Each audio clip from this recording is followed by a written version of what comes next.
I'm glad to see you made it. I had my doubts, but the hope you instilled has yet abandoned me. I guess this must be Tarawea. Who are you?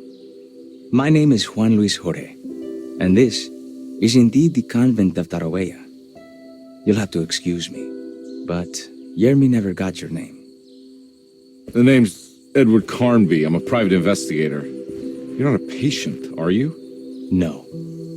I'm the author of a book that Jeremy once found important. How does that work? Are you part of this memory as well? Is this even a memory? I think calling me a manifestation of Jeremy's subconscious would be more correct. And so is the convent of Tarawea. I'm a man Jeremy has never met, and we are in a place that he has never been. Okay. So are you here to guide me or something? I have no more purpose than you do. I simply am. I will happily help you, of course, if I'm able. If you are already somehow part of Jeremy, why did he want to come here? Isn't he sort of here already? Jeremy wanted to come here because it's a representation of his mind at peace. When Dr. Gray asks him to find his focus during his sessions, this far-flung convent is what Jeremy imagines. He is under the impression that if he could physically come here, he would reach a perfect equanimity, a spiritual apotheosis. You don't think it would work?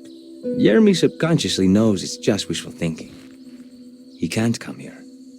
Despite the pathways opened by the dark man between Derceto and Jeremy's psyche, it's simply not possible. But I'm here. Indeed. It's a shame it's just another place for you, Detective. Otherwise, you could have become a Buddha.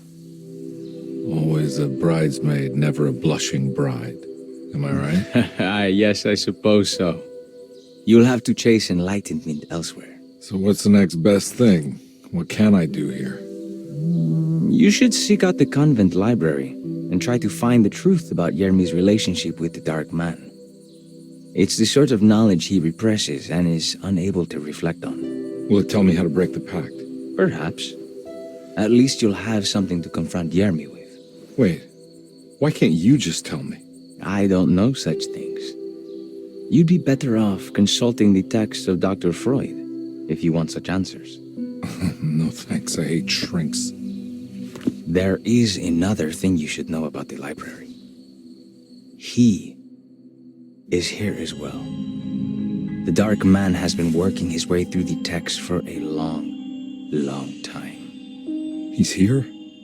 How am I supposed to get past him? Be careful, Detective. Oh, jeez, just perfect.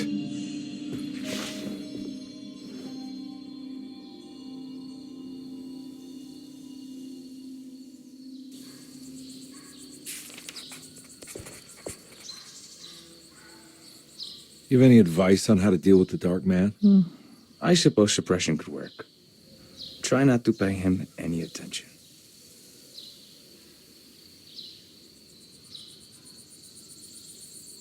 I know you said Jeremy's never been here, but does this place exist in real life? I think it's supposed to be Mexico. But I am not certain of Tarawea's origin. Well, good to meet you, Juan. I'm going in. May the gods be with you, Edward de Vilban.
great library was endless, beautiful, and terrible.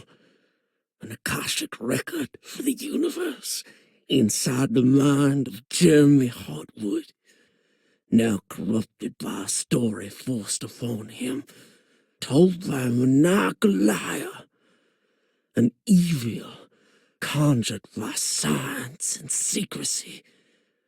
I will suspend a room and lock away the foundation of his character. Its key will be left to the librarian, the only thing invisible to the prowler.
Here's something.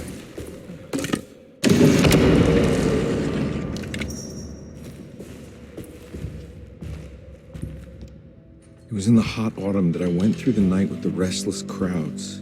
He was a kind of itinerant showman who held forth in public halls and aroused widespread fear.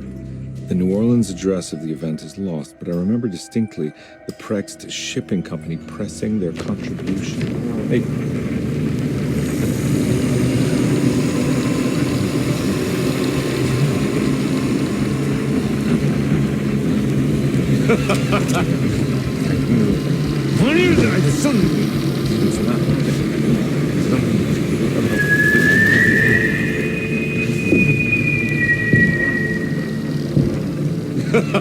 Detective! What?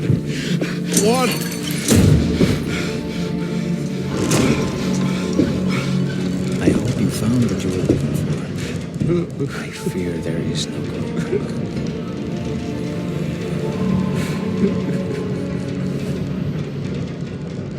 I was So close. There must be something I can work with. Come on, Carnby, think. Think! The shipping company. Prext. Right. Good luck, detective.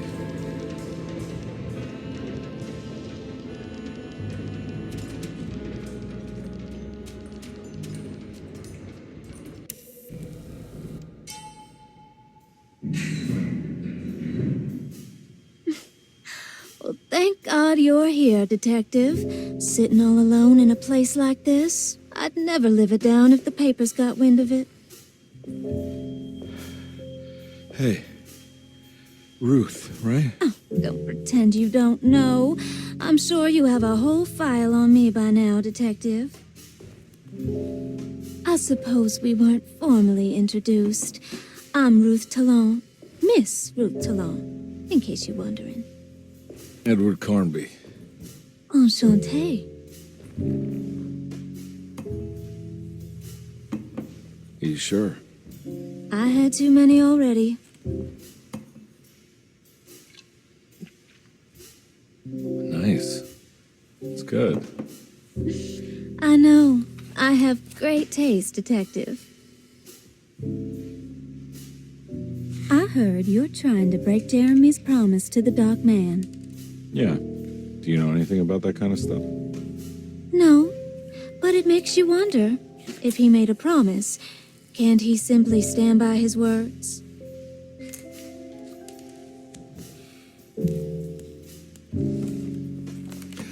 Look, I'm just trying to get Jeremy out of a bad deal, so he'll come back with us to New Orleans. Well, if all fails.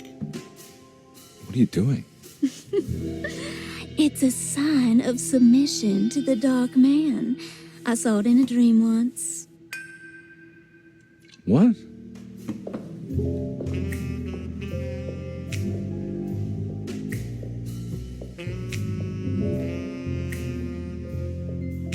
You don't know the Prext shipping company by any chance? I do. They made big money during the war. Their waterfront office is just over there. How did you do that? Do what, Detective? Bonne chance. Hey, have you seen Emily Hartwood anywhere? Are you trying to make me jealous, Detective? No, I haven't seen your doll anywhere.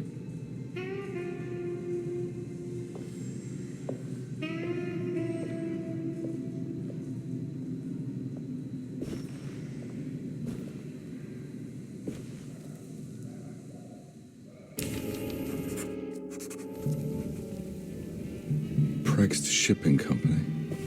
According to the book, the Dark Man is connected to the performance of the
sewer system has a tunnel running right below Prext Shipping Company.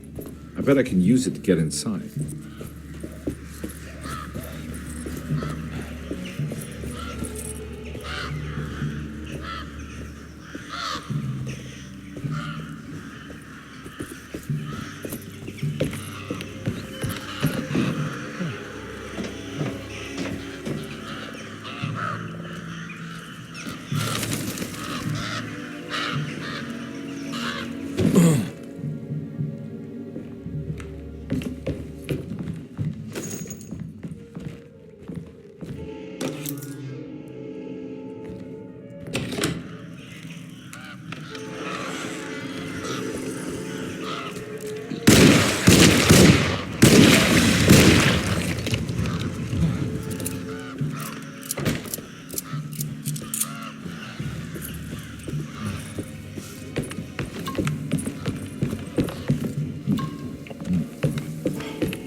finished.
Made it inside the warehouse. The office must be upstairs.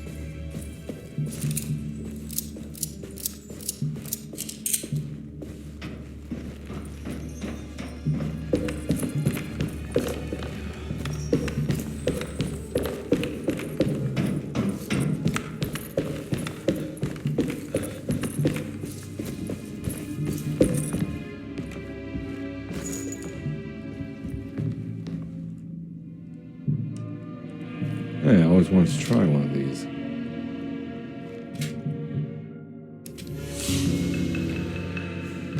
Our ship was raided while in dock. All of his things were recovered, but blood was shed. Several men were carried into the Mississippi River and drowned by ones who live in the deep. All items have now been signed and delivered. Now best keep the papers safe.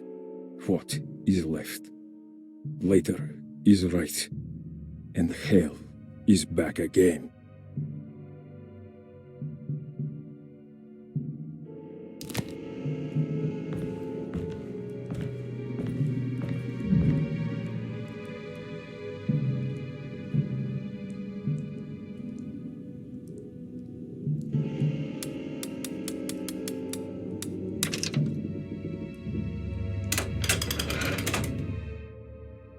Cargo Manifesto. September 19th, 1892. Breck Shipping Company delivered 4 steamer trunks, 1 Egyptian sarcophagus, and a large wooden crate belonging to the showman called the Black Pharaoh, performing at K18th Street. Here we go. The address where Jeremy first encountered the dark.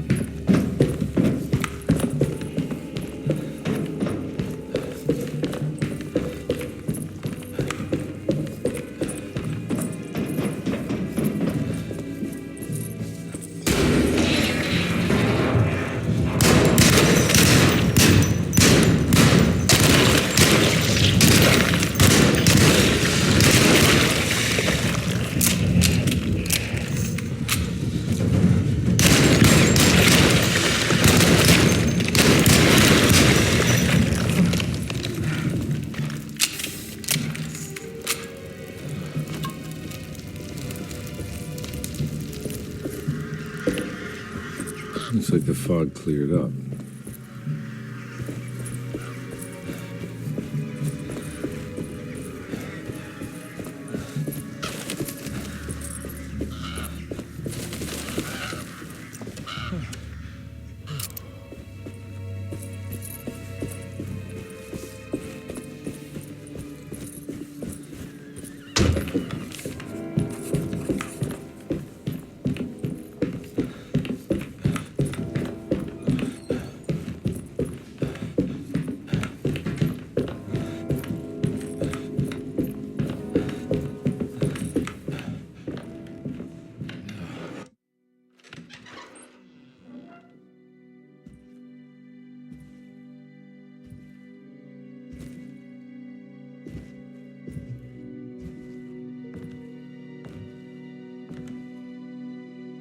You want to tell me what this is all about? Welcome, Detective, to the greatest show this side of the Mississippi. Now the hotel, the Black Pharaoh, the ancient magician who lived 1,000 lives and wore 1,000 masks. I can see why you settled on calling him the Dark Man. Saves your breath.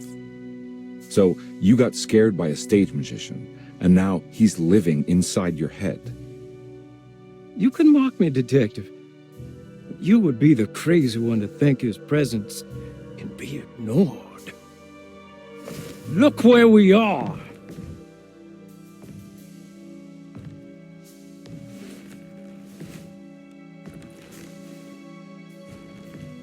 We didn't get to finish our last conversation, did we? You were about to tell me how to break the contract with the Dark Man. No, we can't. We were turning loose on the world. So many innocent would die. But there is a way to break out of the deal. There is. He offered me a way out. Steps to take. What are they? You'll never find them. They're forever entombed in his sunken desert temple. Jeremy, I'm not your enemy. Tell me where to go. How do I find the temple? No, we can't. I have to make this sacrifice. God damn it, Jeremy. I'm gonna save you. Don't worry.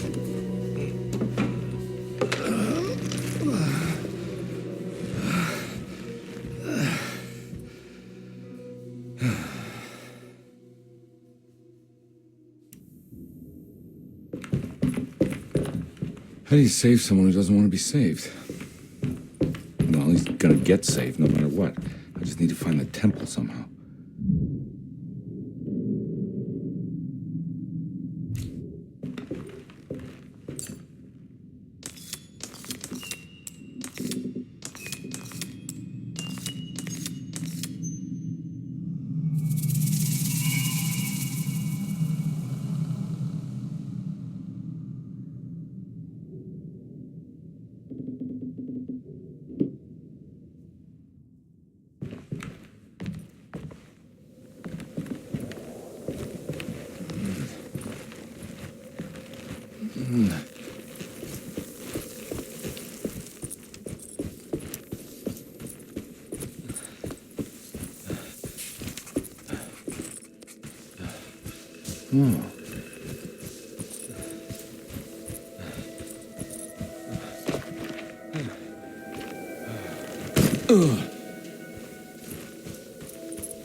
The Temple of Nephron-Ka lies under our camp.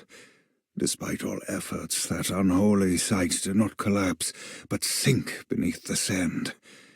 The pharaoh is long dead, his name meticulously stricken from all ancient writing.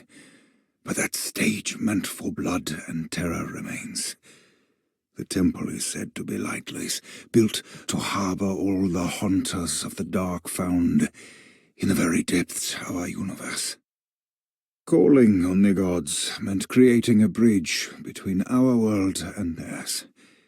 The terrible Aldebaran of Taurus, the Black Sun, was seen as the most important star in the night sky, because, according to the Kitab al-Azif, it was said to be the home of that crawling chaos known as Nyarlathotep.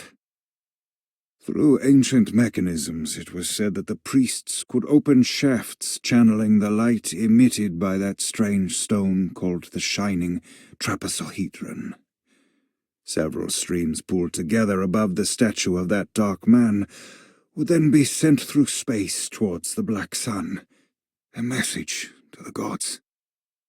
The gifts bestowed on the sender are completely undocumented, but often assumed to involve dark blood pacts, where souls are traded for malicious miracles.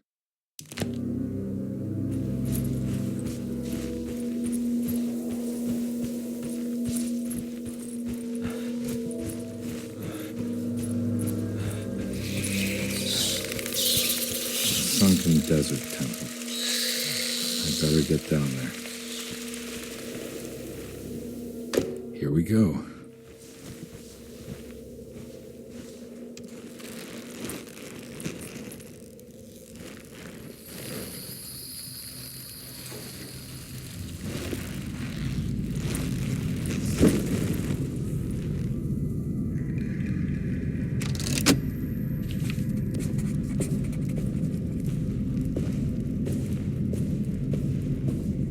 I got a feeling this is where the contract is hidden. But how do I get to it?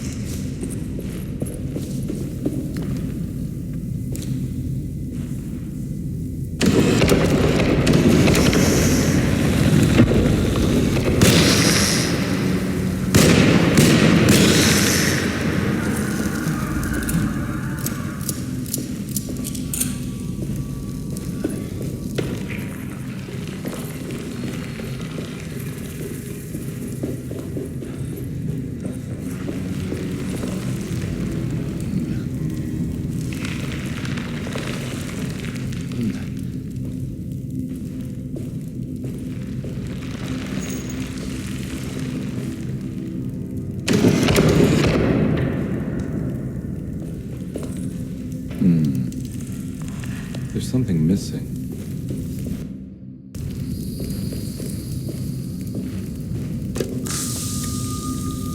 This one looks operational.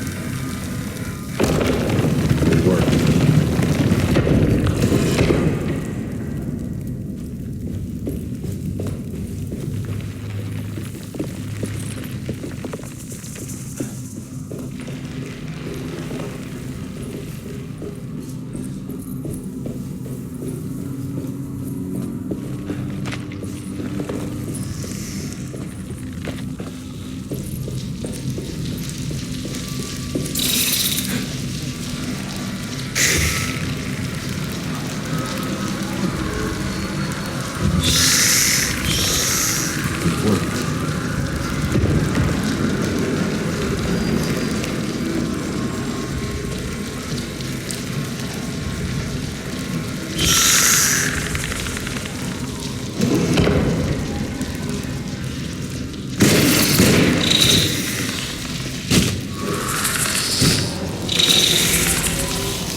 Ready to collapse.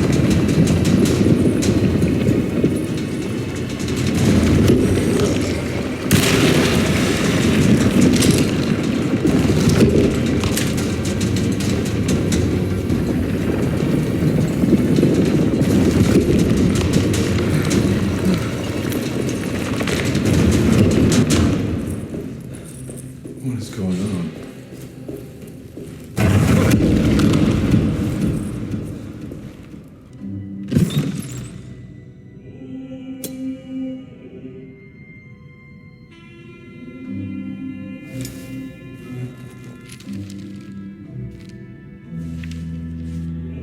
Acknowledge psychological trauma, breakthrough barriers of self-deceit, temper manic behavior. These are the Dark Man's terms. The contract. Huh?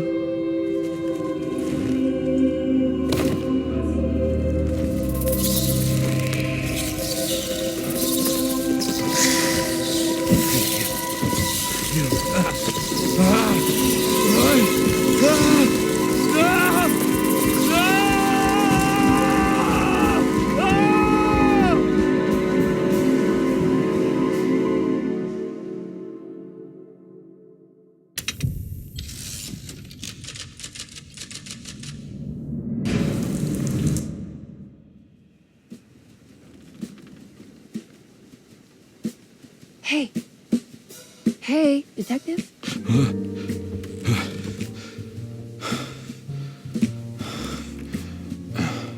What are you doing? Oh, I found something. Great.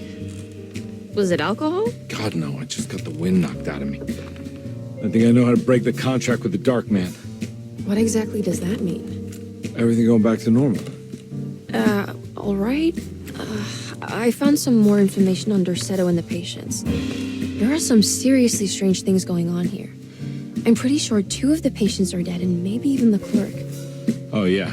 I kind of just gave up on worrying about that. Well, just keep your eyes open, I suppose. What were you doing again? Jeremy made a pact with the Dark Man to keep all the madness locked inside Derceto. All right. I'm gonna break it. I just have to... Where is it? Where's the talisman? It's around your neck? Ah! Ah! I worry, Detective. Don't, I'm fine. I worry that you're not much help on this case. At least you're a good distraction. Trust me. You're getting your money's worth. At this rate, I'm an absolute bargain.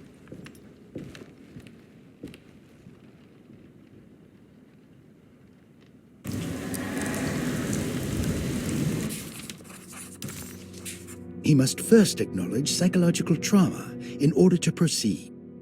The lying must stop, so we can break through the barriers of self-deceit.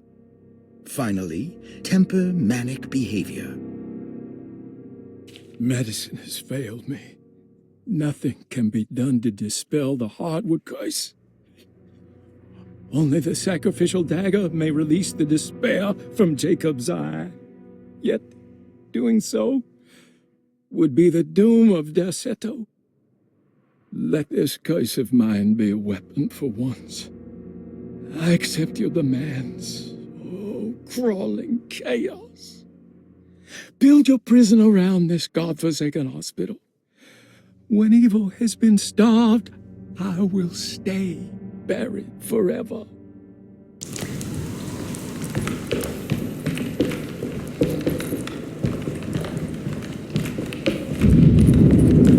Just what this evening needed. Some ambiance.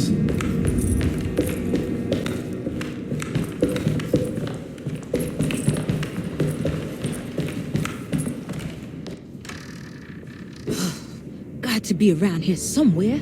He wouldn't leave this house. I don't know what to think anymore. You run into that detective fella? Who is he? Can he be trusted?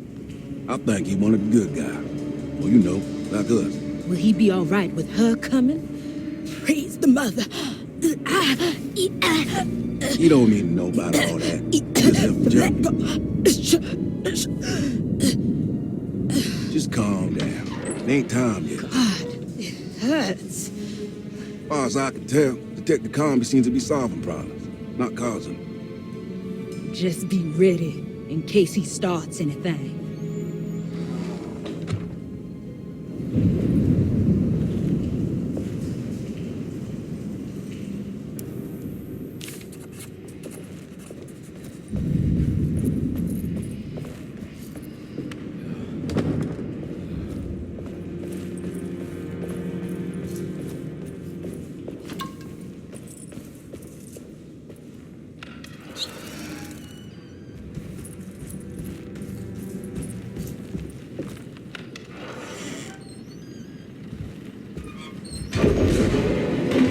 Christ, what the hell was that?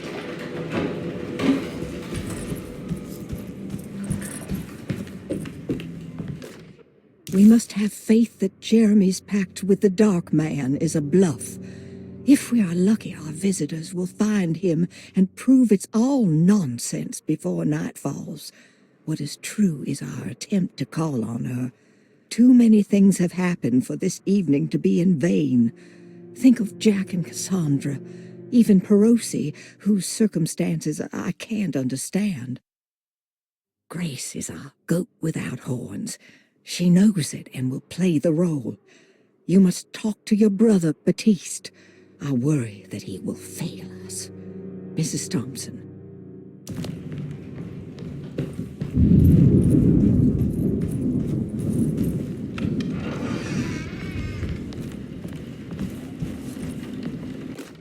Lunacy and the Astarte Artist Colony, a monograph by Yael Klein. In early 1909, the old Derceto plantation outside of New Orleans was turned into an artist's colony. 3 famous European artists rented the house and the surrounding land from the owner, the Ledoux family. The colony was chiefly run by Sebastian Cortez, who was playfully dubbed the captain by his collaborators, William Arges and Heinrich Kassel. The colony existed for 6 years, until one day all 12 members disappeared without a trace. It is widely believed that their disappearance is connected to the disastrous hurricane that passed through on September 29, 1915, but nothing truly supports this claim. What is known is their frequent participation in New Orleans nightlife, their love for hosting parties, and their elaborate contributions to the Mardi Gras parades as the Pirates of Pontchartrain. Accounts of their lifestyle can be found in almost every gossip column. It can effectively be summed up as carefree and bohemian. In late June 1909, the name Astarte first appeared in the newspapers. Cortez said the name came to him as he was painting. There is never any claim to knowing about the ancient Phoenician fertility goddess with the same name before this time. His fellow colonist Heinrich Kassel did know, because he later produced sculptures that show clear references to ancient idols of the goddess. It's impossible to know for sure how this name suddenly made an appearance, but it is interesting because of Derceto's history. Even the name Derceto is the Greek name of a Syrian fertility goddess. In the case of naming the plantation, Derceto was certainly not an accident. We know that Elijah Pickford intended to build a temple for his cult, for he had distributed pamphlets 2 years prior to the purchase of the land, advertising his intentions. His followers were estimated to be almost 100 men and women, mostly sailors, Maroons, and Cajuns, when the plantation was built. To outsiders, Derceto registered as an ordinary slave plantation, which enabled Pickford and his flock to remain hidden for decades. The official story is that the cult lasted until 1862, when the Union Army came and burned down the plantation and scattered all who lived there. Following the Civil War, new people started to congregate in the ruins of Derceto to invent a new fertility goddess, the Shub-Niggurath. As much as Derceto is a particular name to have heard of, it's not entirely uncommon among the learned. Astarte is equally known and could have been subconsciously chosen by well-read artists. Shub-Niggurath is, on the other hand, very uncommon. Almost impossible that anyone in Louisiana would have heard that name. The name is referenced only in rare books like Unaussprechlichen Kulten and the Necronomicon, and is believed to be a bastardization of Arabic words meaning pertaining to the dark young. The few paragraphs printed on the goddess are so upsetting that no one in their right mind would want to build a religion resting on such qualities. The Shub-Niggurath cult was hard to get rid of, but it is believed that despite the police jailing and killing several cultists over the years, the main culprit in the cult's demise is the cult itself, which seems to line up with every instance of cult activity on Derceto's grounds. When Captain J.W. Norton of the Union Army arrived, he described the people at Derceto as malnourished and maniacal. As much as the army tried to save them, they fought back with fervor, as if nothing was going to stop them from slowly destroying themselves. While the disappearance of the Astarte artist colony remains a mystery, the recurring motif seems to suggest that their fate involved lunacy and a hunger for self-sacrifice to that fertility goddess with 1,000 names.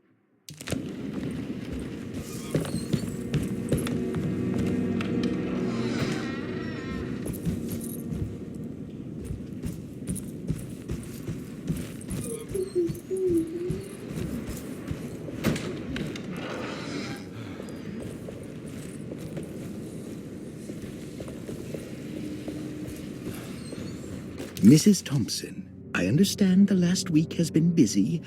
Under these circumstances, I find it important to remind you that Derceto's concerns are not a public matter, nor is it something that should upset you. Please continue your excellent work, and don't spend a thought on the death of Perosi, or, more importantly, the suicide of Cassandra Beauregard. They should mean nothing to you or the staff. I rely on your loyalty, and trust that your close kinship with the Tabois siblings will keep Derceto's secrets hidden. Dr. Gray.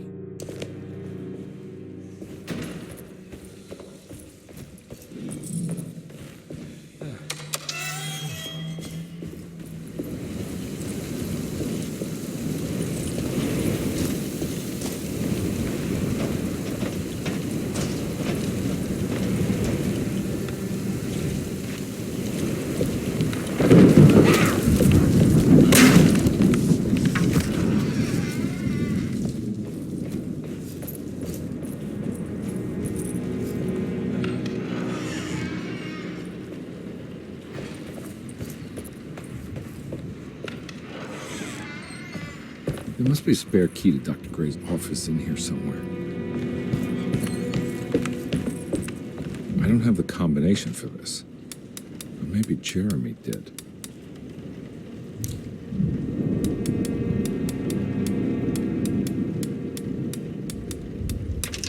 It worked. The last guest in the empty room suffered from severe maladaptation. I must write this down, because if I understand the condition sufficiently, it could make me deny this fact at a later date, and there is reason for me to think I may come to suffer the consequences from this dysfunction, as some who came in contact with the guest seemed to adopt a new worldview in which everything was predetermined but broken. Upon accepting this worldview, some memories became unmanageable and later rejected. I do not know what this means. I cannot even remember the fate of the guest. I think they were simply misplaced one day and forgotten. Just like all documents pertaining to this guest, they have all been destroyed, or they never existed in the first place. Who wrote this? There has never been a guest in the empty room.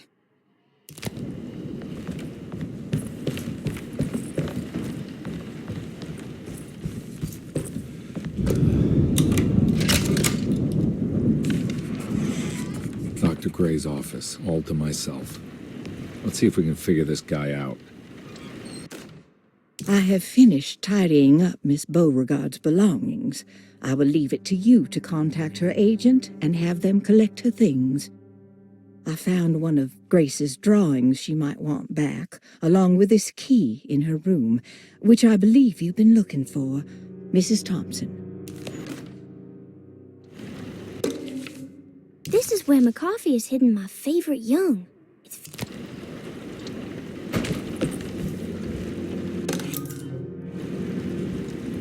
Dearest Dr. Manzetti, I find myself in a losing battle with my patient. As I've disclosed in my previous letter, his delusions have him completely captured. It's bad enough that he is torturing himself with paranoia, but his madness turns out to be quite persuasive to others, effectively laying the ground for mass delusion. I am writing to you in hope that you can give me some guidance. Beyond my ambition to avoid devastating surgery on my patient, I have grown worried about my own defenses. The words of my patient are deranged, yet they often resonate with something primitive within me. I have tried photographing his brain with X-rays. It was surprisingly difficult to get good results. Dark blotches on the plates kept obscuring all details. My patient looked at the bad plates and cried out in terror, telling me the dark areas was the shadow of the worm, eating him from inside. I could not see anything out of the ordinary. I hope this is a sign that my mind is not as receptive to the madness as I had feared. After further inquiry, my patient described the shadows inside his mind as some kind of chthonic monstrosity that wants to undermine his sanctuary.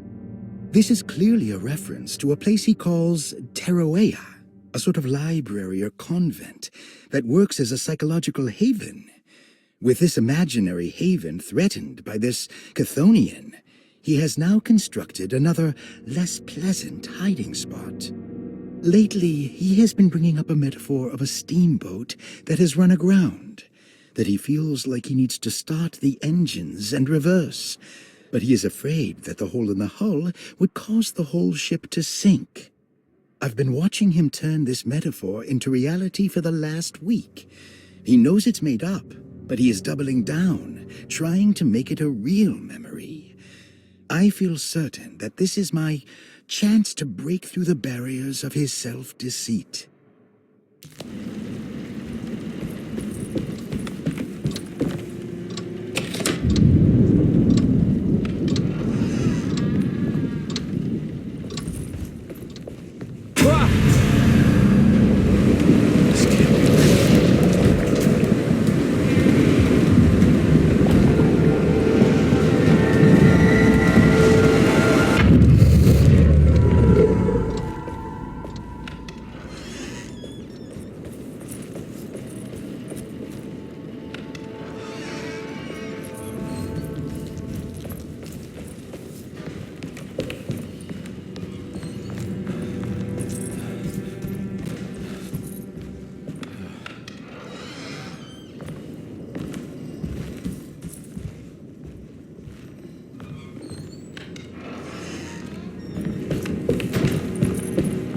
Detective Carnby, I'm terribly sorry that my niece has pulled you into this mess.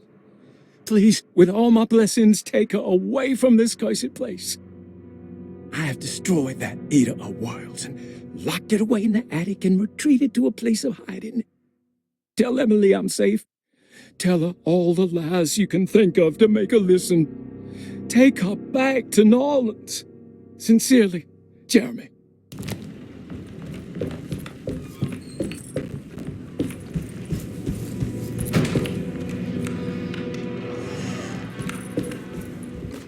Brother, I need you to trust me. This is the most important moment in our family's history.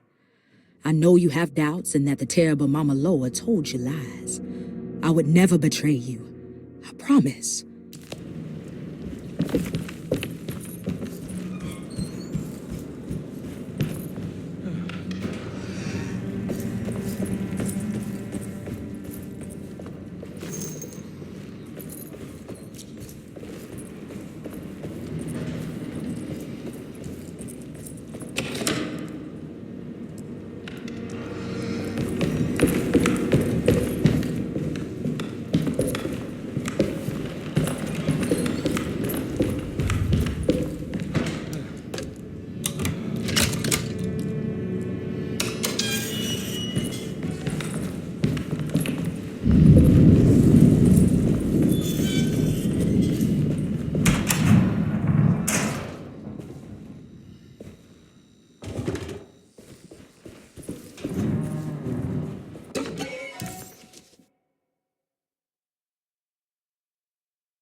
I need the key.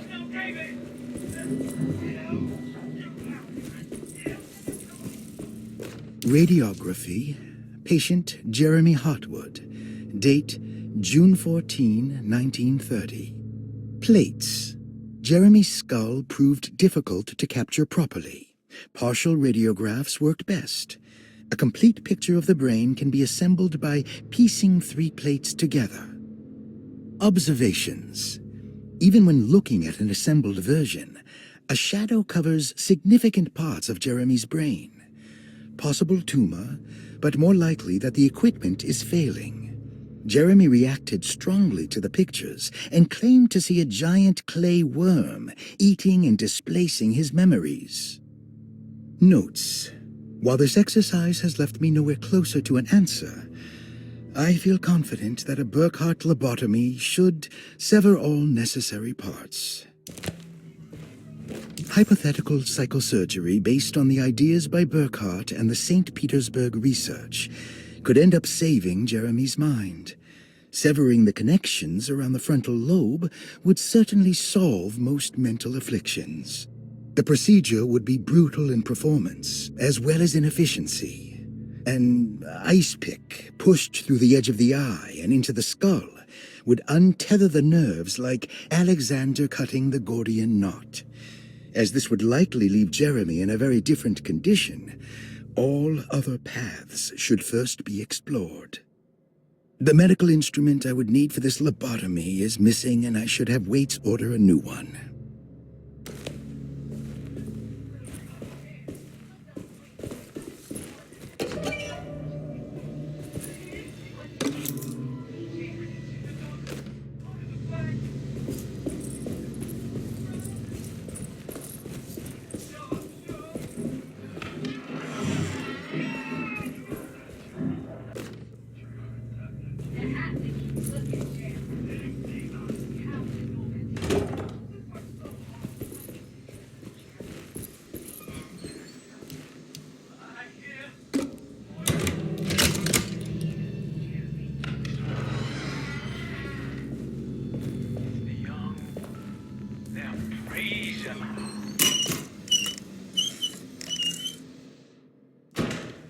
Don't mind if I do.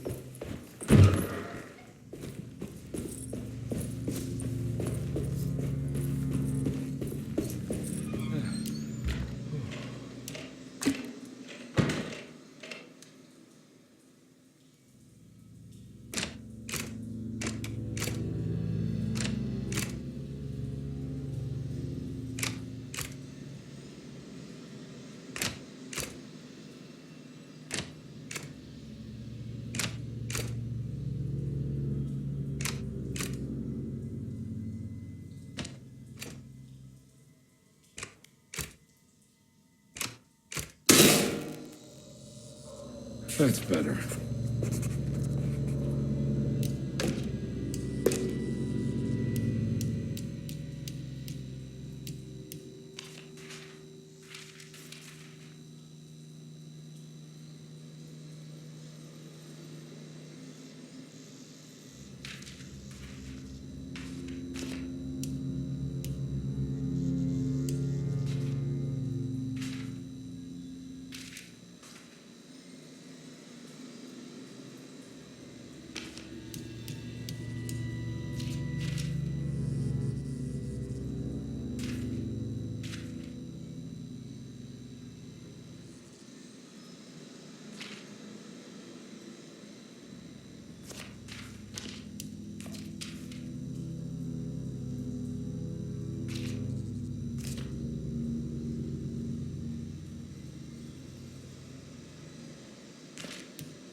Why does this keep happening? What am I supposed to do?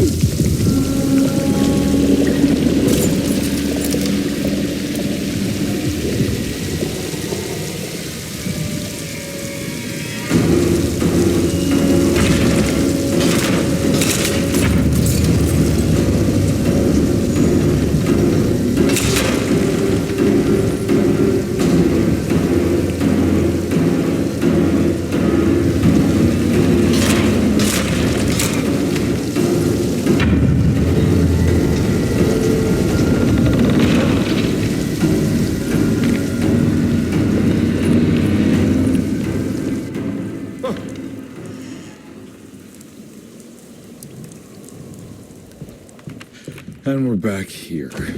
Well, perfect time to have a look around this place.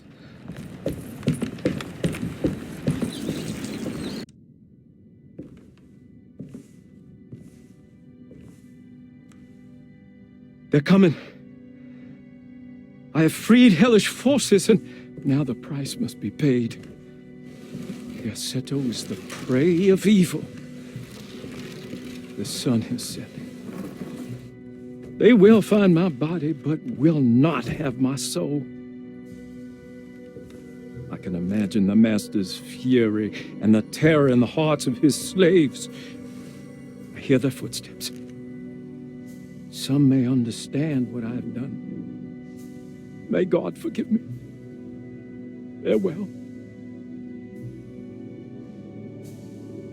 What would happen if I refuse?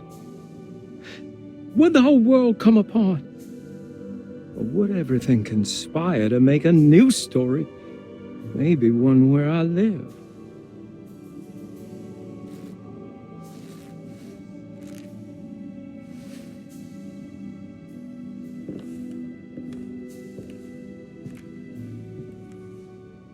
I'm sorry, Frederick.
No, this is where Jeremy's hiding, right? Hello? Is anyone there? Jeremy? I need help! Wait! Can you hear me? I'm stuck in the mud and the bayou's taking Jeremy, me. where are you? The motor is dead. I can't do anything more. Hang on, Jeremy. I'll figure something out. I'll get the boat running.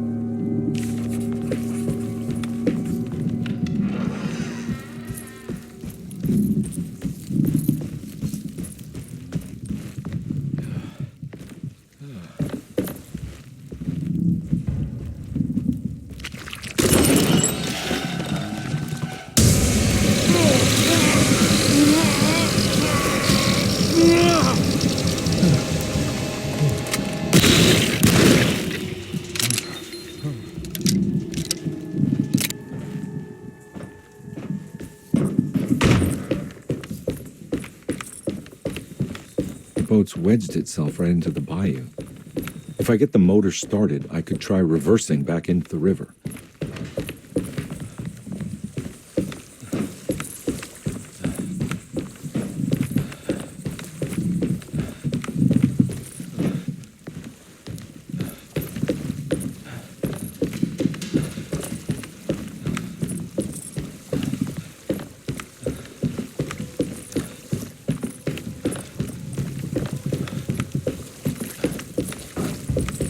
Pretty weak.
This definitely needs fuel.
trial.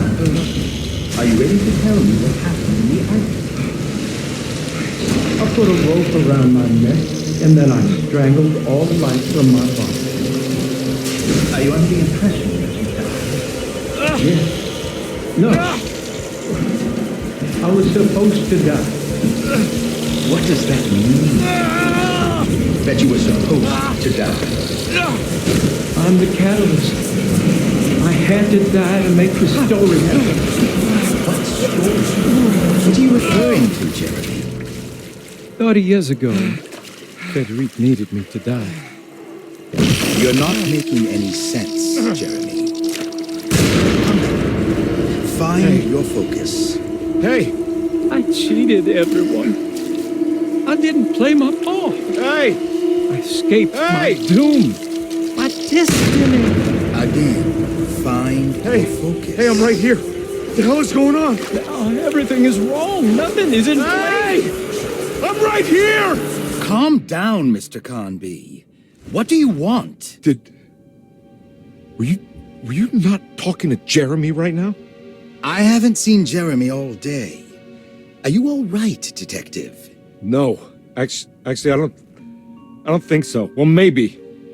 I'm gonna go look for Jeremy. Good. Let me know if you find him.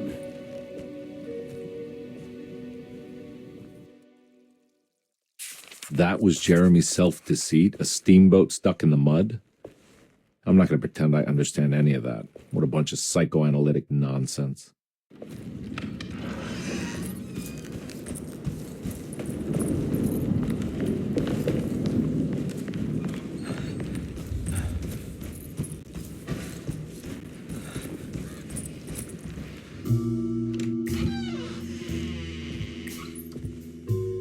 Detective Carnby. Good to see you again. Solved your case yet? I'm trying. Hey, Grace, you okay? Oh, she is just peachy, Detective. Are you looking forward to the Feast of St. John, Grace? I can't wait. Kids, ain't they great? What exactly are you planning for tonight?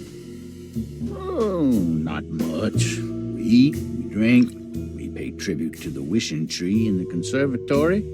The usual. Then why all the excitement?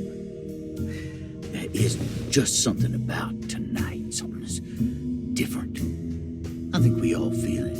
Besides, we got ourselves some new words for the prayer thanks to your buddy Jeremy.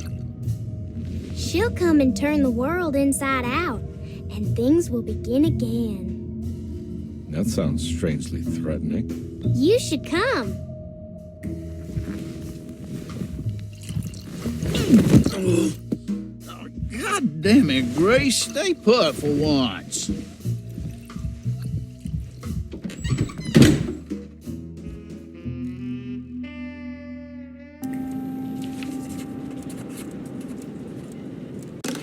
I better hold on to these. Wouldn't want them to get lost. There's something missing.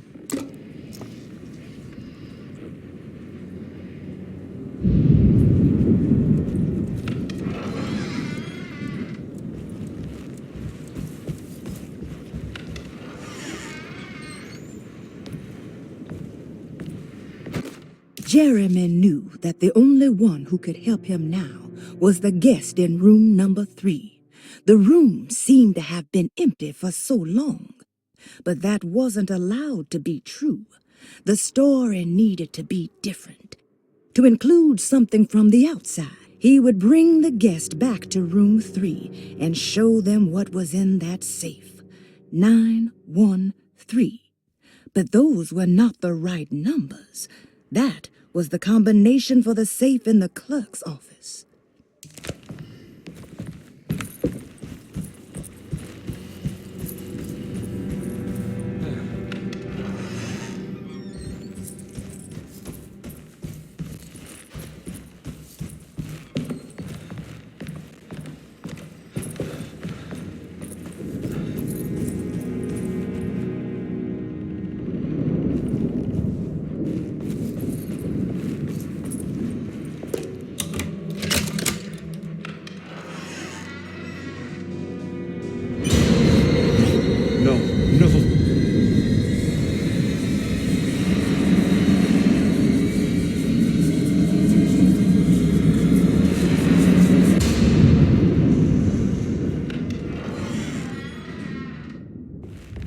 Surprisingly neat. Maybe I've been selling that old barfly short. Sometimes I think this place makes me worse. That Derceto might be my grave. A coffin made of ostentatious architecture. A Taj Mahal for the drunken depressed. There's something about Derceto. Something about Dr. Gray. Like we all pretend that we're here to get better. When in fact we are here to be forgotten.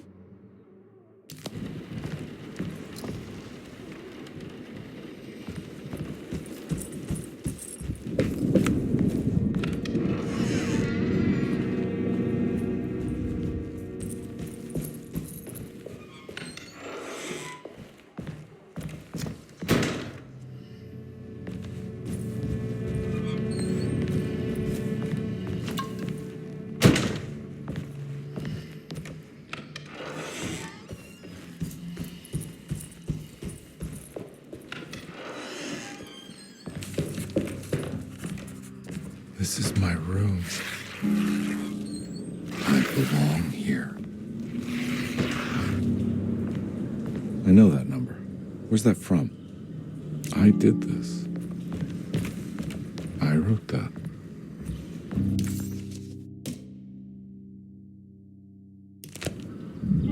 I know the combination. I carry it with me.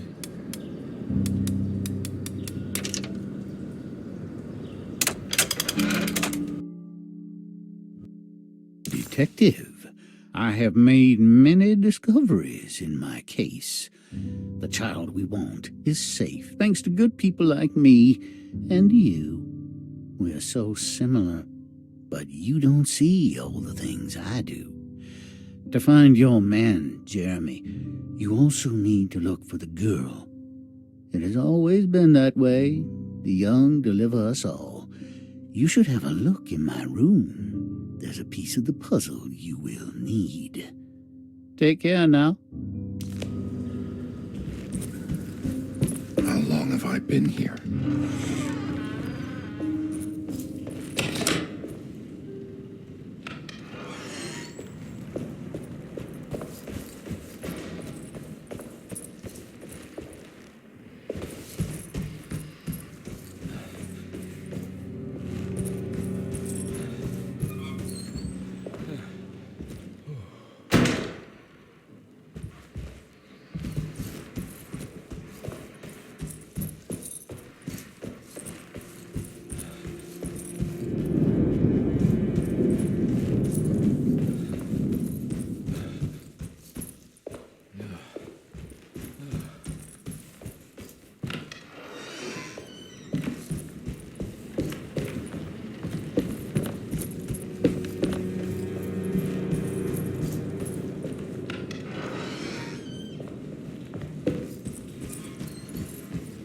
Looks like McCarthy has something hidden inside.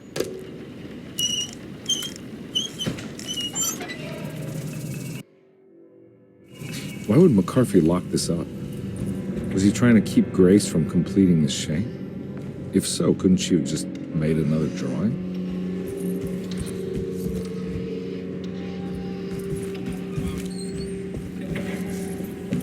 What the hell happened in here?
This looks familiar.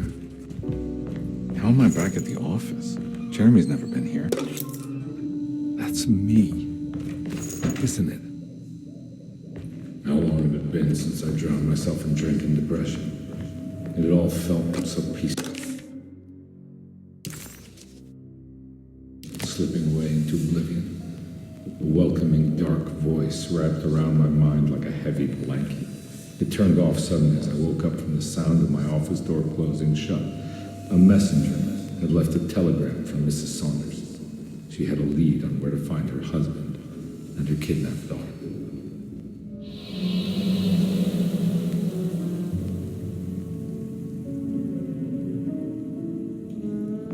God, I used to drink so much back then. When was this exactly? What case was I working?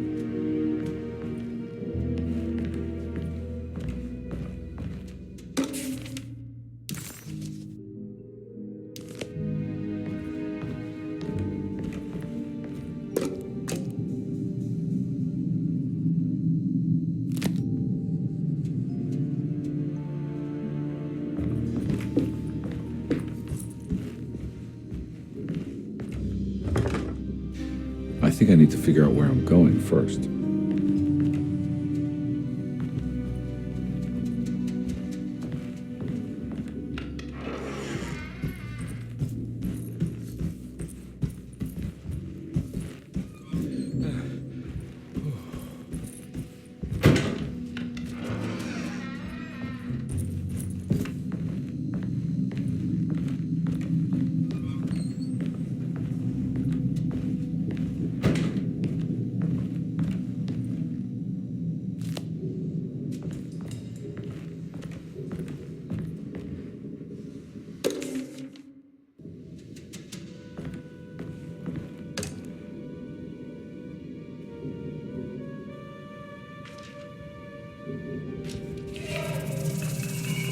I remember this case.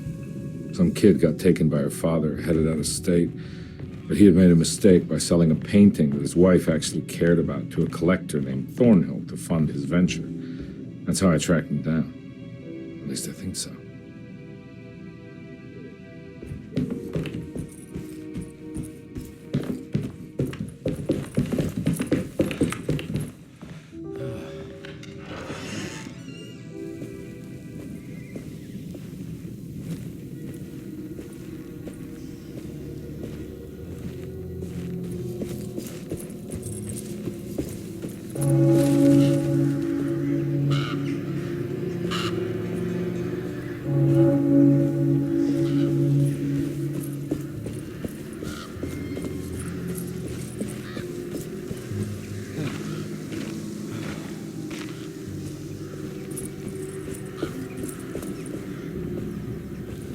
Thornhill wasn't a bad man, but he had principles keeping him from handing out information about his deals.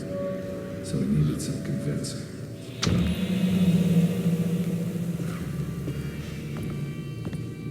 Every case can't be squeaky clean.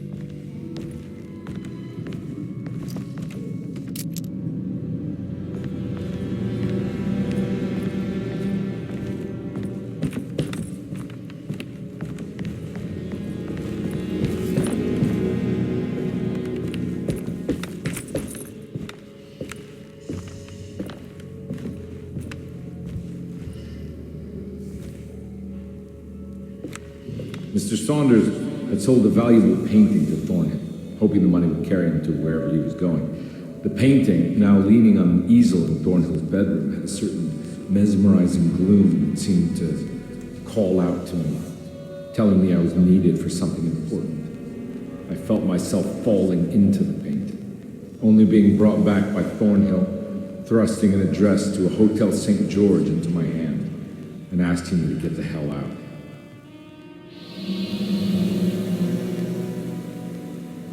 I don't remember this at all. But I can't say it didn't happen.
On my way to the hotel, the Morton gang caught up with me. I owed them money, a lot of it. I can't remember what for, probably some dumb gambling debt growing in size for each payment missed.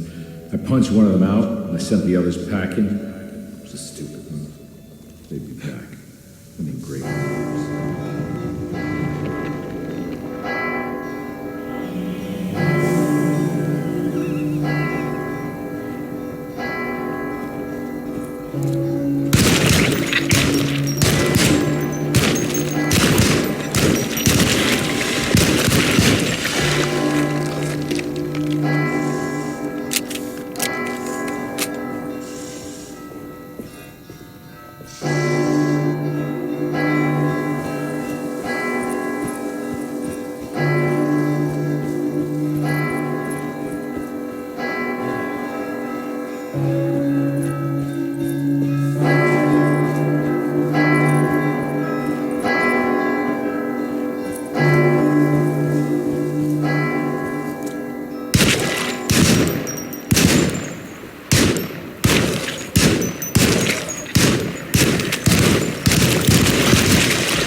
found him. In the hotel ledger, I recognized the handwriting of the signature, Ted Stryker.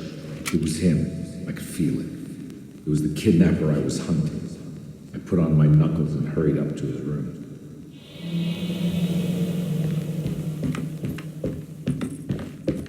Something about that name, Ted Stryker, rings a bell. Feels vaguely familiar.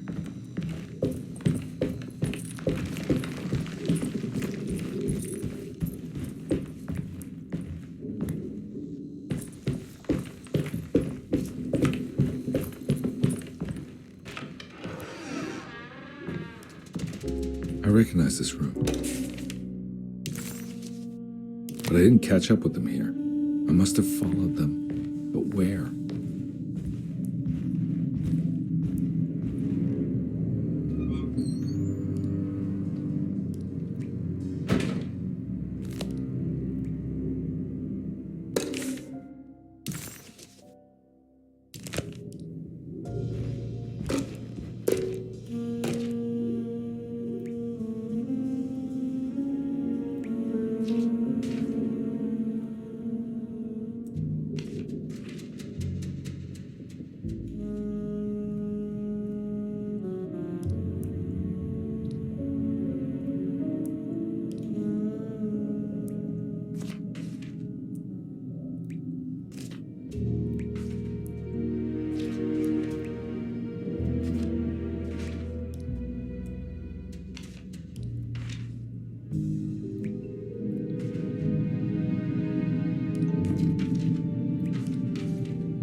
That's right, he was running away, ditching his old life and marriage in New Orleans to find something better in Tallahassee.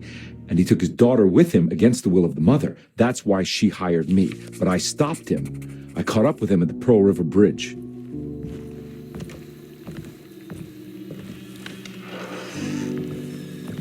Pearl River. This is where I caught up with them. This is what the Dark Man wanted me to revisit. But I'm still not seeing it. What am I forgetting?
I can't believe I didn't recognize you.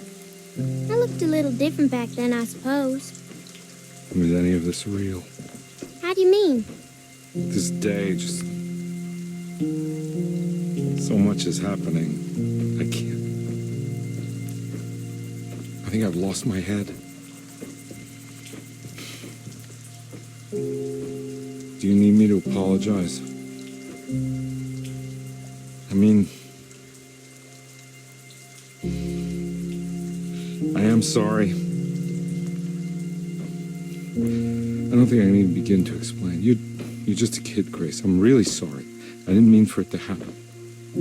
Lies. More lies. No, really.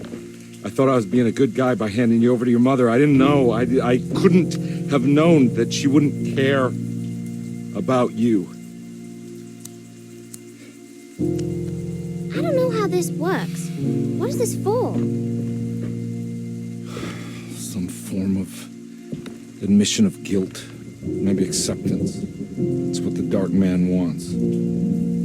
I guess we just watch my father die again then. You think he's alive? I know he is. He's down there, scared that he won't be able to get out. That he will drown with his daughter again. What are you saying? We gotta save him. We? Do it yourself. I'm down there with him, remember?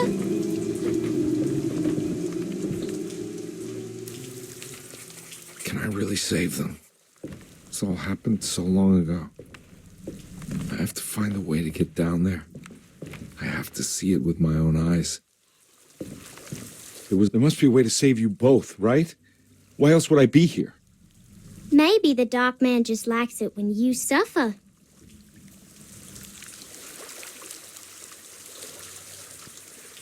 Don't worry, kid. I'll think of something.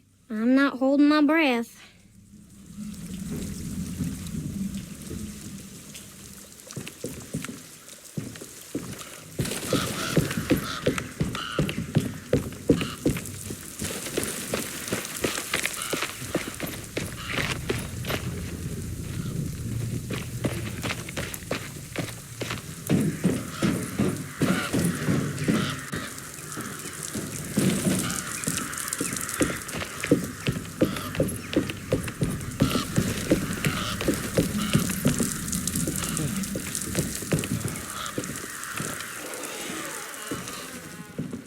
This must be where the bridge is operated.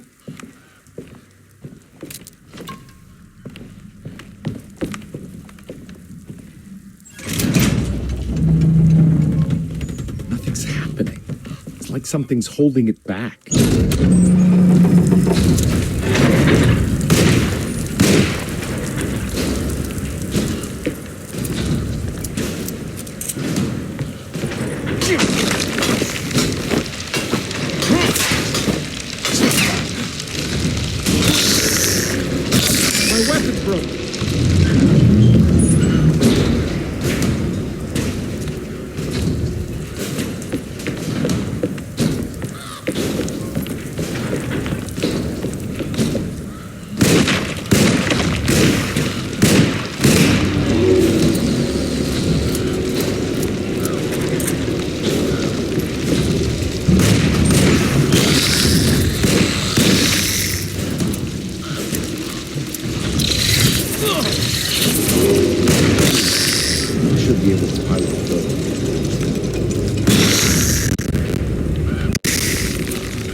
you okay? Don't leave me alone. What the hell have you been doing? What's going on here? Look at this mess! I'm sorry, Mrs. Thompson. Don't make me kick you out of this house. Now get out!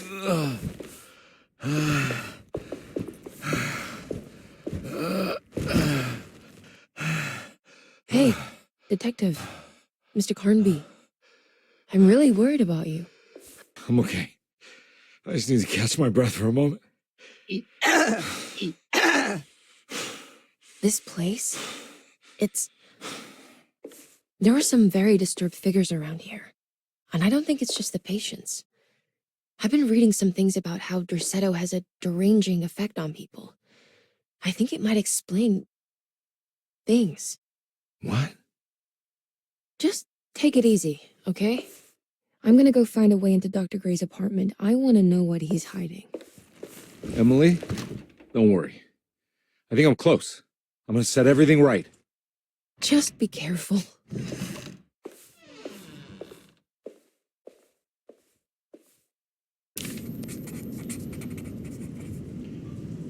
Carnby had run their car off the bridge. He pulled Grace out of the sinking car, but left her father to drown. He could have saved him. There was time.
Detective, am I glad to see you. Lock the door, will you? I don't think Dr. Gray would appreciate us snooping around.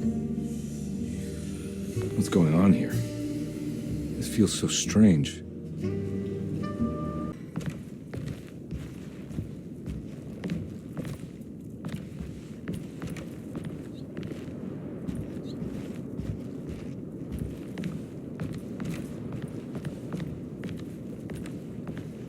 Have you found anything? What? Yeah, I've seen some things. Okay. Let me know if there is anything you want to talk about.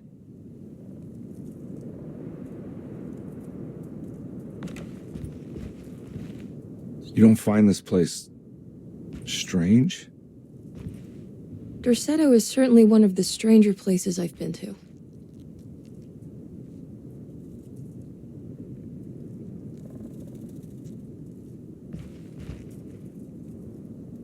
This room feels too real, hyper real, more than anything I've ever experienced.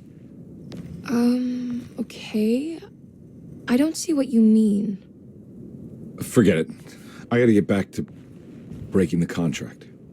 Yeah, that's what I was doing.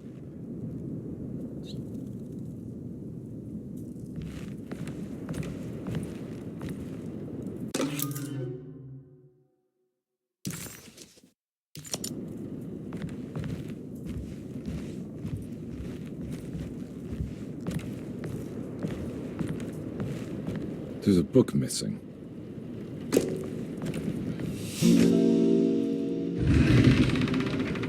What did you do? I was just rearranging the books. Well, come on, let's check it out.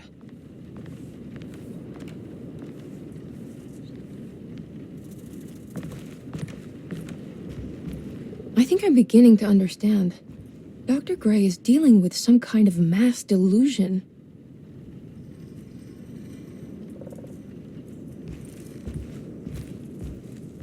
That mark on the floor looks like talisman positions, but from which direction should I look at it?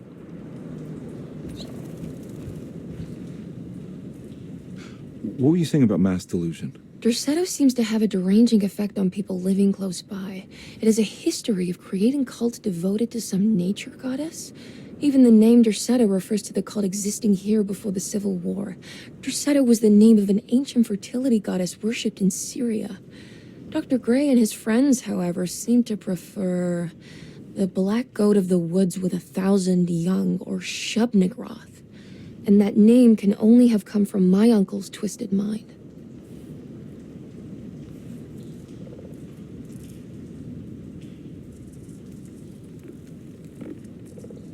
You think all of them are in this cult business? Even Jeremy? I'm not sure any of them have a choice at this point. We just need to find a way to stop all of this.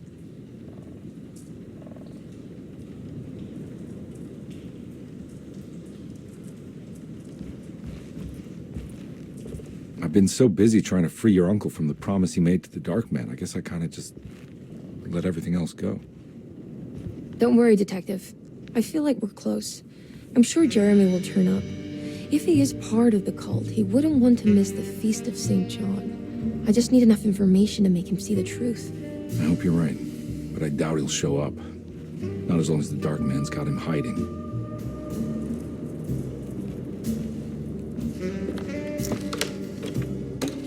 Good to finally meet you, Mr. Hartwood. I'm here on the behalf of your brother Philip. You were expecting me, weren't you? Yes. You're from Derceto, no? That's right. I just wanted to ask you a few questions to see if there is anything I can do to help you and your family. Okay. I understand you're full of imagination. You make up a lot of things. I suppose. And you obsess over them, blurring reality and fiction. Sometimes. Do you want to tell me about the Dark Man? No, I don't. That's all right. Perhaps there is something else you can tell me. Something you know to be made up, but you hold dear. Juan? John? Who's John? No, Juan Luis Jorge. Oh, wait there a moment. Here, take a look. Is he... Oh, he is the author. It's a magnificent book. Life-changing even.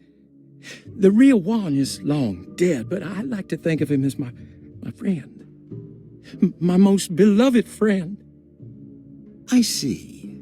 Do you often do this? Fantasize about people you read about? No. Well, there is Jacob. Who is Jacob? Turn to the last page.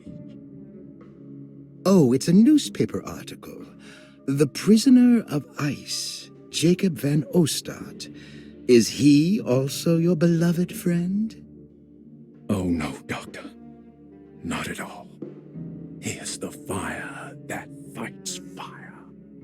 Yes, I think it's clear your overstimulated imagination, this mania, needs to be tempered for you to live a normal life.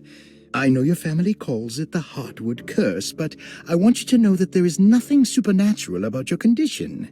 It's all inside your head. And with that, I'm very qualified to deal with. In time, you will be cured. In time. Yes, in time we will exorcise all your demons, all the dark men. Yeah! Please, Mr. Hartwood, calm yourself. What happened? Oh, don't you worry your little head about it, Miss Hartwood. Your uncle and I just had our first breakthrough.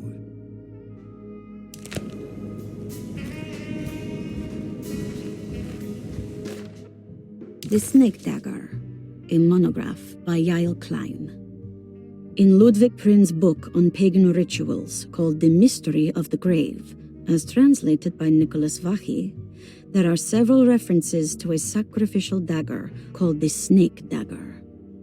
It has long been thought of as a poor translation of the original text, that it would be more appropriate with worm dagger from the Latin vermis cultrum. This seems natural, following the recent consensus that the original title of Prin's book, De Vermis Mysteris, should literally translate to The Mystery of the Worm. However, this would take away from Vahi's great effort at translating the underlying meaning of the words and revealing several cultural beliefs. While Prin certainly was using the term worm as a symbol or synecdoche for death and the dead, which is made clear by the contents of the book, in the case of the dagger, we shouldn't be too hasty to dismiss his translation. Reading through Vahi's correspondence with his patron, it appears that he had more than just the Latin text at his disposal. Vahi had dug up Prin's living relatives and uncovered several cross-referenced historical texts and an actual snake dagger. The dagger was dated to the early Middle Kingdom of Egypt and had such a clear shape of a wave that Vahi considered calling it the sinusoidal blade. Knowing the full story, it seems prudent that he chose to translate it as snake and not worm. There are several reasons why this choice of word helps us understand the pagans that Prin's book attempts to describe. The symbolic value of the shape becomes more apparent when reading about the use for the dagger. In the passage of possession and exorcism, we find the snake dagger poisons the poisoner within the victim and is therefore pacified. Where the literal text would tell us that the worm dagger trumps the demon possessing the victim, it tells us nothing of their reasoning, only that somehow this dagger wins against the demon, like it had the better hand in poker. Vahi's translation allows us to follow the underlying logic to the ritual magic that is being performed. Poison the poisoner sounds like fighting fire with fire. That to hurt the demon possessing its victim, the priests would have to fight back with a power that is known to the evil they are fighting. The snake dagger is therefore not only a good way to describe its form, but it also helps us understand how it could be thought of as a useful tool for exorcism. Finally, it also helps us understand their relationship to lunacy, that it was thought of as something poisoning the mind rather than controlling it. What is also interesting to note is that the possessed are always considered poisoned in their head and not their heart. The snake dagger always went to the eye of the possessed, leaving them partially blind, if they had the good luck to survive.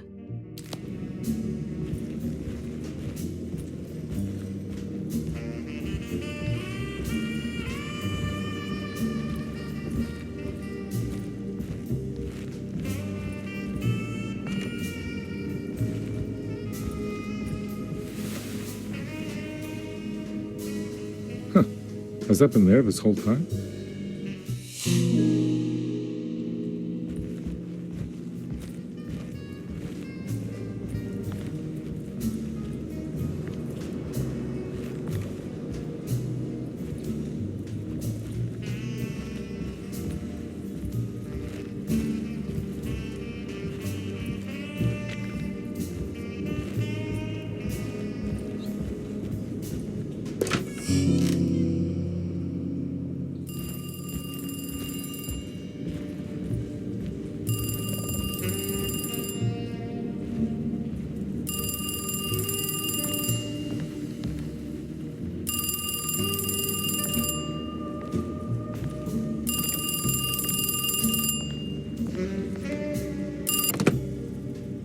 Hello? Detective Carnby? Who is this? Jeremy? Jeremy is with the Dark Man. You can't save him. Well, I've done everything he wanted so far, and there's just one more thing on the list. I expect him to keep his promise and return Jeremy unharmed. Get out, Detective, while you still can.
You okay? You look a little frazzled. Just stupid telephone. I know. I tried calling the police earlier. The telephone is completely dead. It's not... Yeah, no, the telephone isn't working.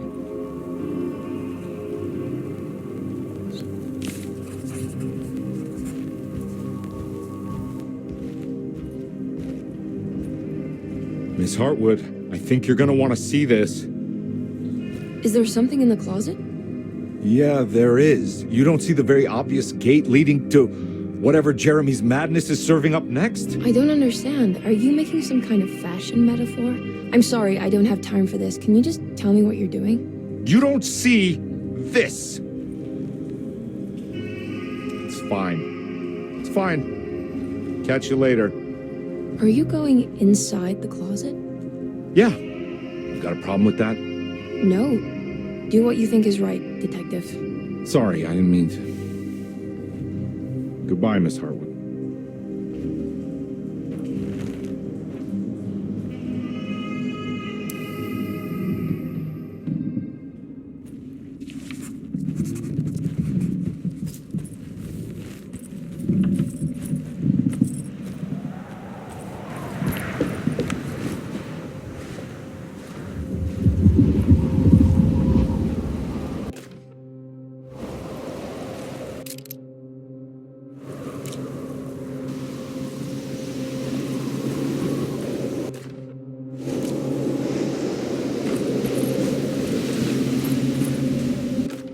We found the ancient stellarium perched on a cliff facing the Arctic Ocean after a day of sailing due north of the Eskimo encampment.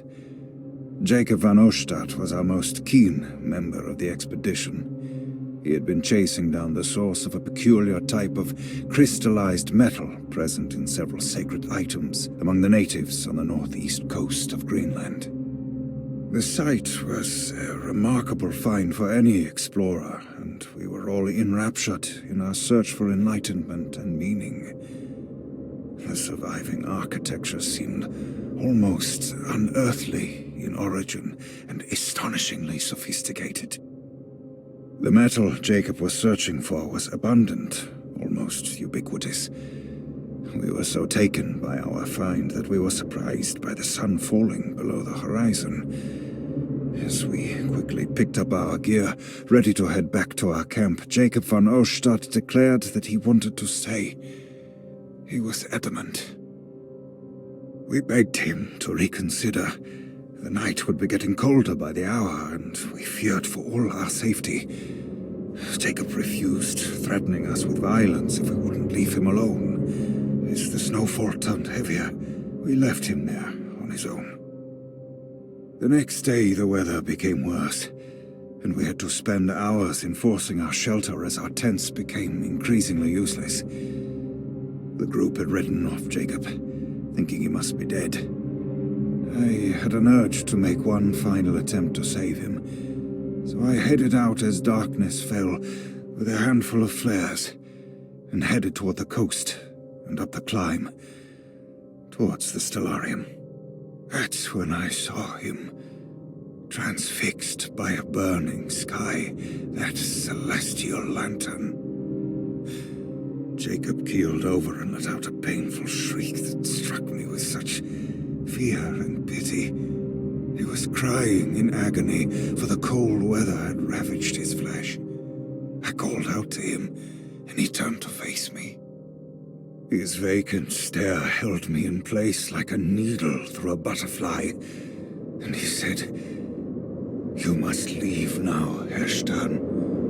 Go, and never come back." And so I left.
you? What are you doing here? What is this place?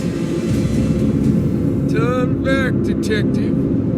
You're not wanted here. Whoa, take it easy. I'm not your enemy. Oh, you're wrong, detective. You're wrong.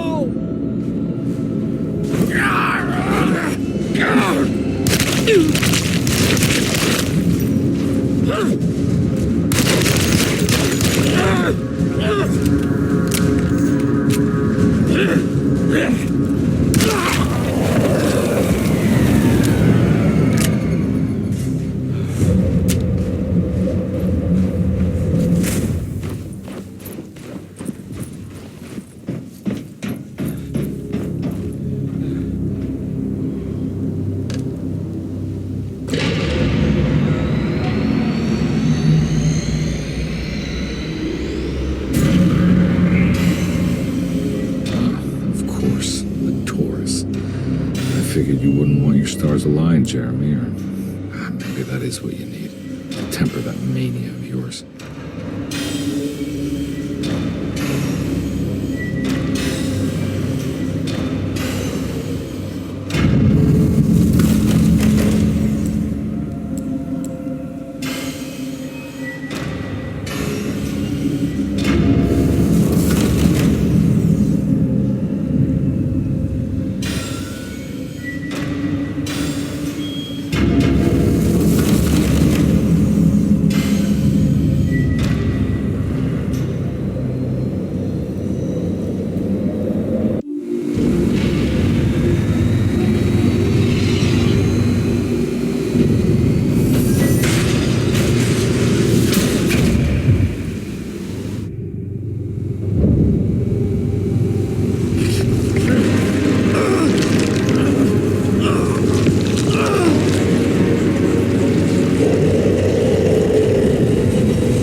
did everything!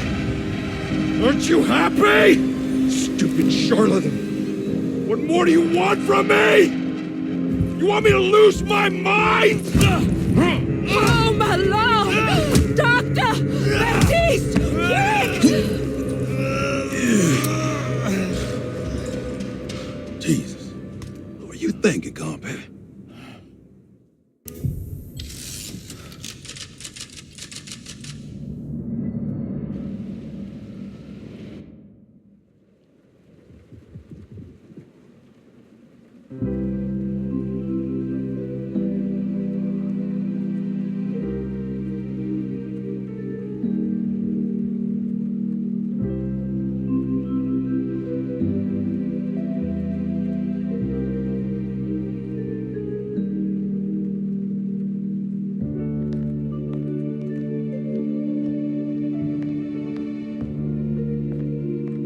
You awake? You are awake. Mr. Carnby's up. Hey, buddy. I thought you'd be knocked out for the rest of the night. Come on out and join us, will you? I'll save you some gumbo. Good to have you back. You gave us all a good scare. What happened? You had a psychological breakdown. Sorry for manhandling you, but you were being violent. You stabbed Jeremy and then punched Dr. Gray. Are they okay? Jeremy's a little strange, but everything's back to normal. Really? All thanks to you, Carnby. You want to try standing up?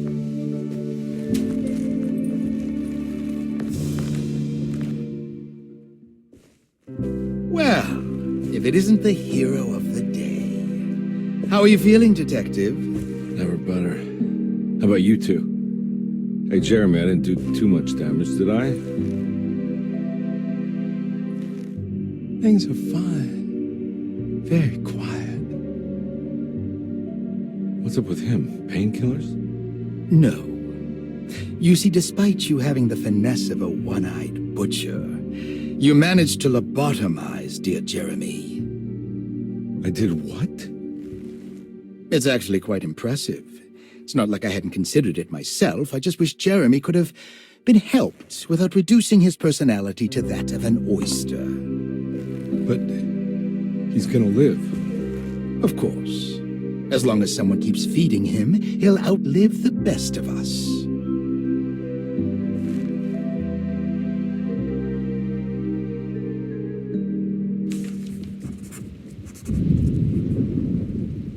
Does Emily know about Jeremy's condition? Yes. She seems to be handling it quite well under the circumstances.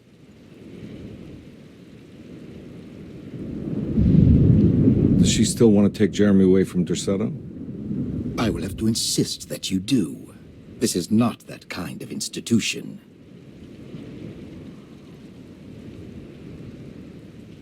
Jeremy, hang on for a little longer, okay? We'll be going back to New Orleans soon. Oh, good.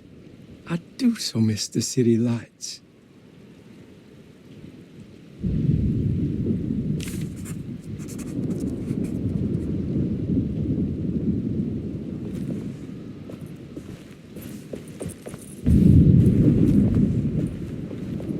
Hey, Ruth. Glad to see you made it back to Derceto. You too, Detective. Make sure to stay for the festivities. It's no Mardi Gras, but it ain't bad.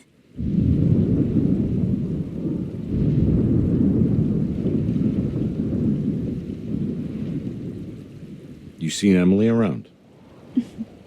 I saw her packing some things into that old jalopy you arrived in about an hour ago. I'm sure she hasn't given up on you yet.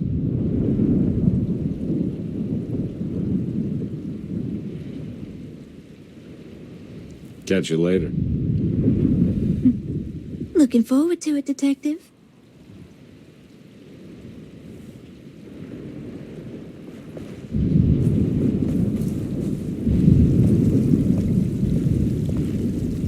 Good to see you back on your feet, Detective.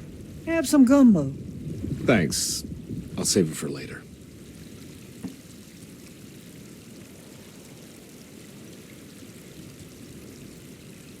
Seems like everyone's in a pretty good mood. The Eve of St. John is the most important date of the whole year. It's the only day when the black goat of the woods tends to her young.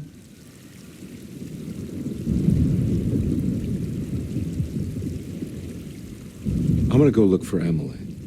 Don't worry about her. She wouldn't leave without you, would she?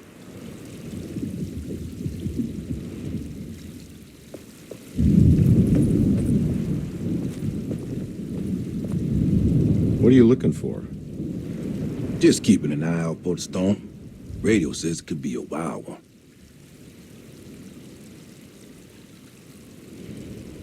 You don't know where Emily is, do you? She's packing some of Jeremy's things. Said she wanted to take them away. I'm sure she'll come and get you when she's ready.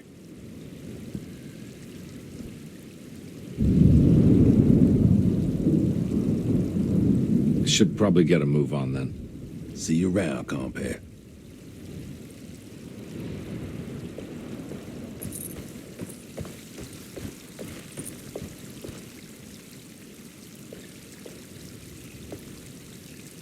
All right, tell me, what the hell's about to happen here? Every year we have a little turn the page ceremony by the tree. It's symbolical. It's like life has its cycles of grief and happiness. You know? Just like a tree facing the seasons. Things change, but remain the same.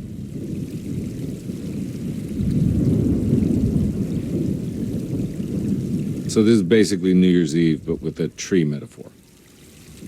Exactly. You're so smart. It's about starting again.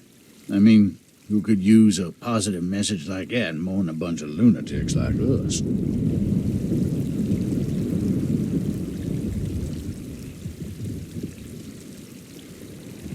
I get the feeling some of you think this year is going to be special. Any idea why? Well, we got some new words, thanks to your buddy Jeremy, and some other changes to the program. Let's just say we're all in this year.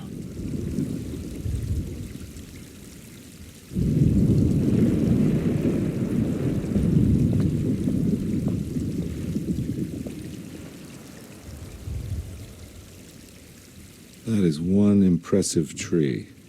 More impressive than you could ever imagine.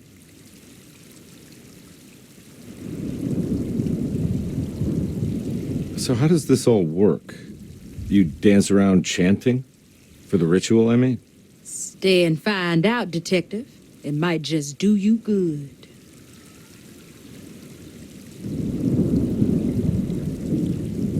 You haven't seen Emily, have you? No, Detective. I haven't.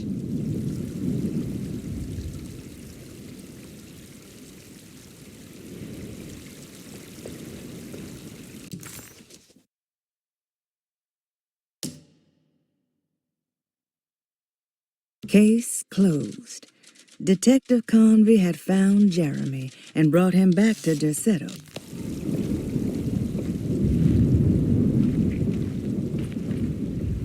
Hey, kid.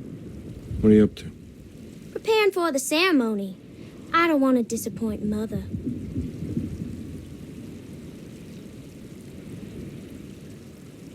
What's your part in this? I'm the Cabernet Corn. It's very important. Only I can settle our debt.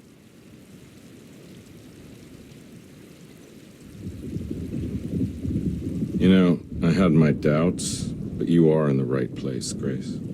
I think you might be right. For once.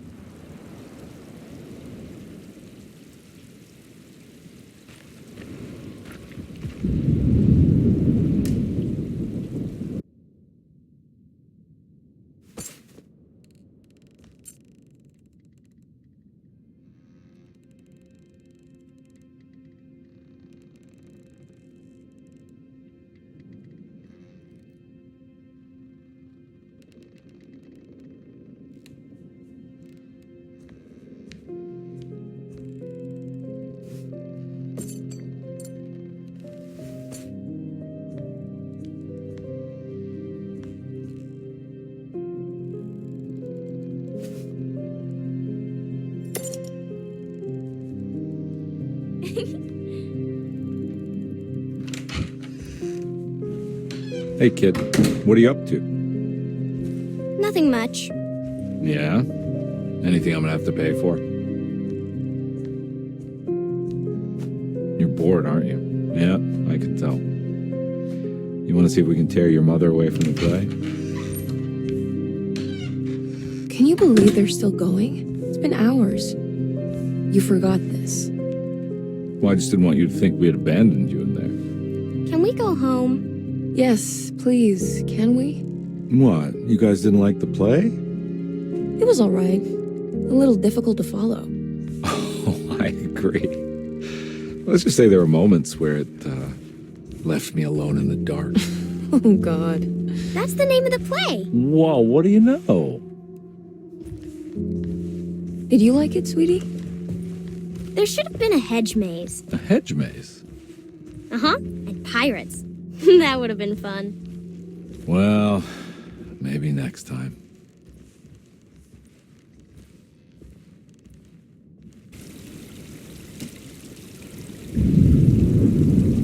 Everyone knows what to do? Y'all know the new words. Mrs. Thompson, we talked about this.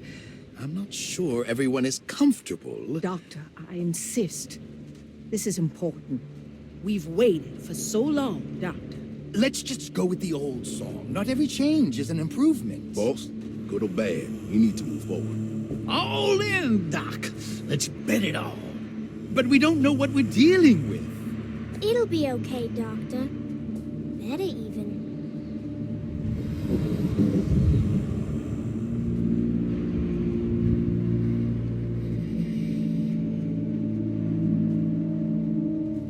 Ever there praises and abundance to the black goat of the woods. Hear us, brother. Take pity on us. Take pity on us. Ever there praises and abundance to the black goat of the woods. Hear us, brother, and take pity on us. Take pity on us. Ever there praises and abundance to the black goat of the woods. Hear us, brother, and take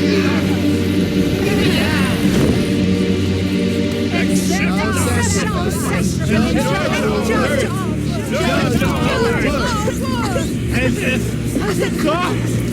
Are you crazy? This here's what needs to happen, Carnby. Grace, stop! Shoot the ground! Shoot the ground!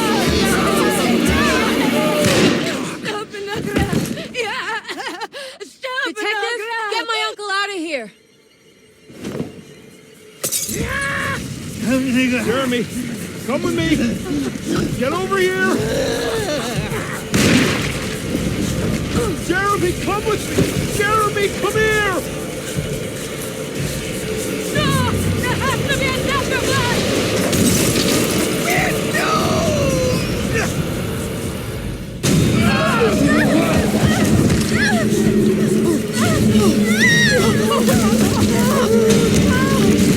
Jeremy! Come on.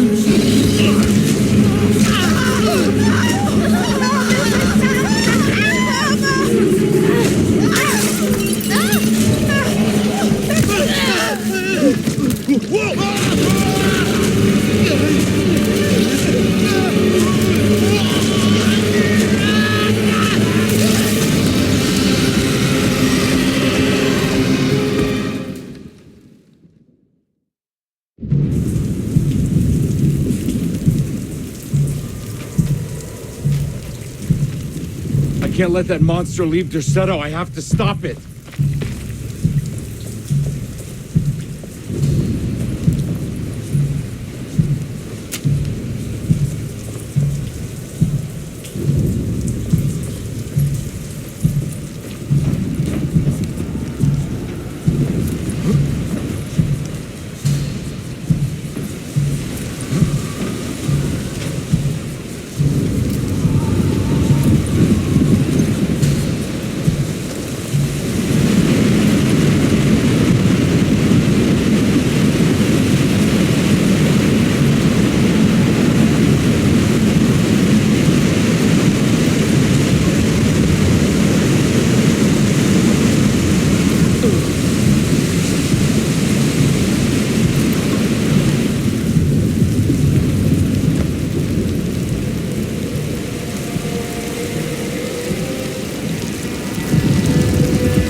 Detective, What the hell was that?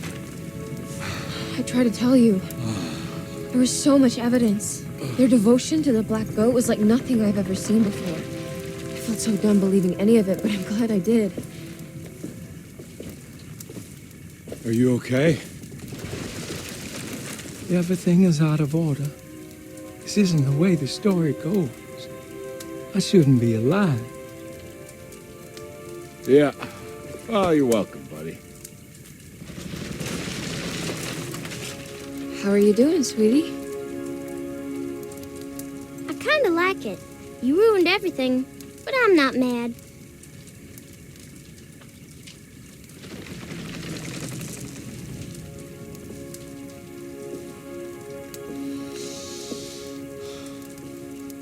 All right, you ready to head back to New Orleans? Come on, Jeremy. We're leaving. Can I come? I thought you said you didn't need saving. Don't leave her. She's important. Of course we're taking her with us.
you.